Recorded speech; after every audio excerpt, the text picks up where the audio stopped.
Hey, what's up guys? I'm Cliff Blazinski and I'm design director here at Epic Games, and you're about to see exclusive and never before seen footage of Gears of War 2's multiplayer.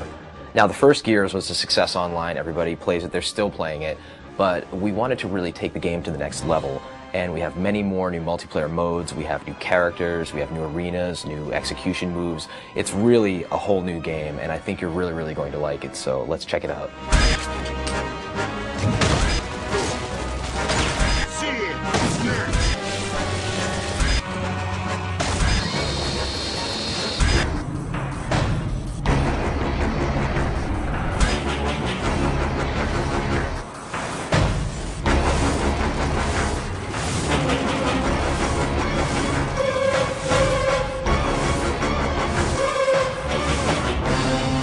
Three locations you're going to see on this exclusive video are going to be River, Security, and Gridlock.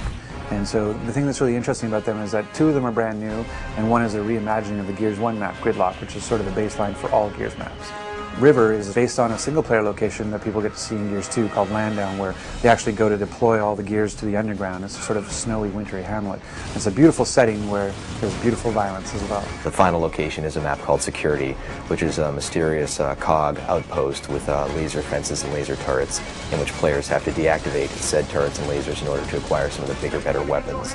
It's visually compelling, and I think it represents a nice cross-section of the multiplayer experience of Gears 2.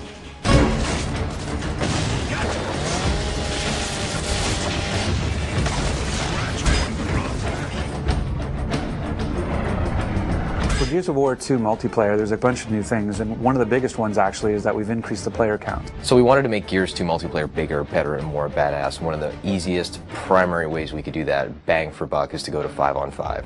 Right now it really feels like a really good number of 10 players in the battlefield taking one another out, and it really kind of rounds things out nicely.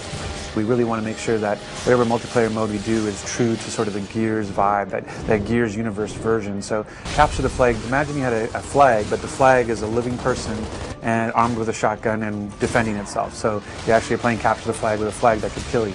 And so you have to go and you have to basically capture the flag by downing him and picking him up as a meat shield, and then you have to drag him back to this location to score a point. So it's capture the flag but done Gear style. So another mode that we're showing is again sort of a reimagining of a known style, which is the Wingman, where it's you and a partner playing against everybody else. We used to call it 2v2, v2, v2, v2. The fact that Gears is really all about co-op, it didn't feel right to have this sort of just last man standing kind of gameplay. It didn't resonate in our world. So when we looked at how we'd want to have that kind of gameplay, it really felt more like it had to be sort of a co-op experience. The third mode that you'll get to see in this exclusive video is something we call Guardian.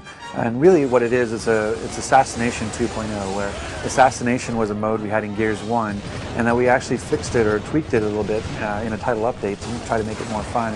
And we added the restriction that you had to execute the leader to kind of add to the assassination feel. But even then we felt like we could do more and said, what if the leader was the reason you're able to respawn?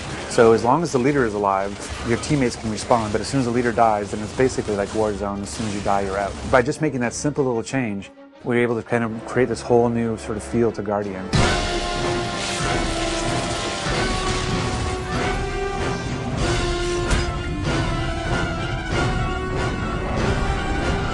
So some of the new weapons that we have in Gears of War 2 include the Scorcher, which is one of my personal favorites. It's essentially the flamethrower from hell. It is basically the most beautiful but deadly flamethrower ever conceived in a video game. Then we also have the Gorgon, which is a locust burst pistol, which is tremendously powerful and also very heavy. And then we also have a shield that players can wield, and they can carry that around and deploy that. You can actually carry the shield with the burst pistol and kind of use that as like a 1-2 punch.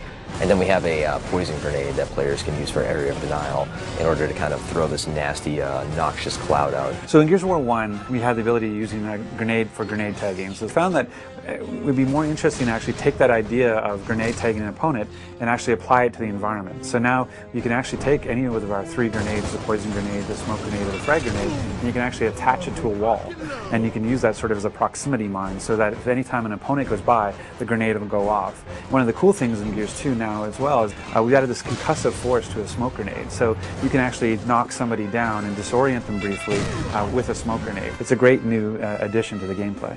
One of the features of Gears of War 2 is this idea of portable cover. We have it both in the shield that you get to carry, the idea of the meat shield, a feature that sort of led from Meat Flag, this idea of being able to hold somebody as a captive and defend yourself while they block the shots for you. One of the big things about Gears 2 is just not just relying on a static cover that's already placed in the world, but being able to carry cover with you and move with cover as it moves through the level. So in the first Gears, the chainsaw, the Lancer, was a wonderful weapon, and players would cut each other up and had a great time doing it. But we never really got into the whole idea of if two players came at each other with a chainsaw, what would happen. It was essentially random who won.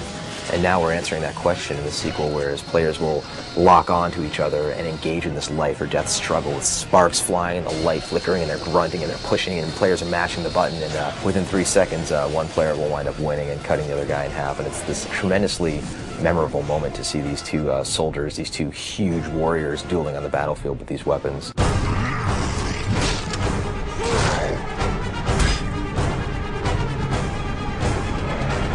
In Gears 2, when you knock somebody down but not out, first of all, they can try and crawl away from you. But if you do happen to get a hold of your enemy, you can first take them hostage, which is called meatbagging them, so you're kind of holding them as a human hostage, human shield.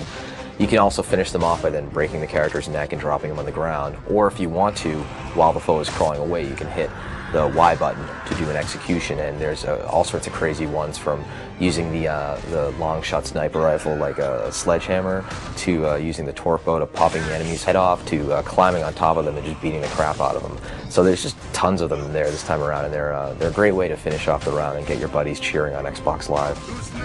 So in Gears 1, we found that a lot of players felt that evading towards their foes, rolling essentially, and shotgunning at the end of that evade was an effective technique.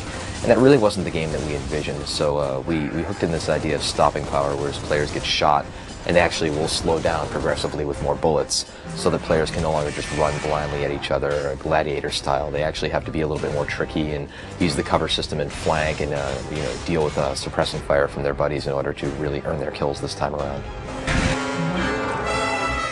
Gears 2 is bigger, better, and more badass, and the multiplayer most certainly shows that. We have amazing new game modes that we're shipping with at least 7. We have great new multiplayer arenas. We have nasty new weapons, grisly new executions, a larger scale of the multiplayer, and I think players are going to be pleasantly surprised with the complete package that we're delivering for them.